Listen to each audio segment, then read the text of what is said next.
دجاجة مشوية بالبرتقال. بسم الله ما شاء الله. ضروري نجرب الطعم.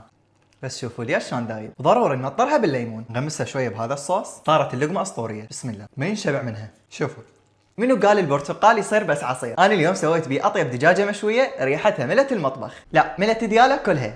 بداية نقول بسم الله ونتبل الدجاج، ننزل مجموعة بهارات وراح اكتب لكم اياها باسفل الشاشة. نحتاج ثوم هواية ضروري يكون فريش، نهرسه عليهم، ونحتاج زيت. هسه شنو نحتاج؟ بطل الوصفة، برتقال. نحتاج زاوية منه حتى يبين.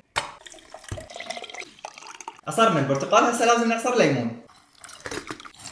قوة لحقنانا انترس. هسه ننزل كوب عصير البرتقال والليمون عليهم وننطيهم خلطة سريعة. هسه بهاي التتبيلة ننزل دجاجة كاملة، نتركها بالتتبيلة نص ساعة.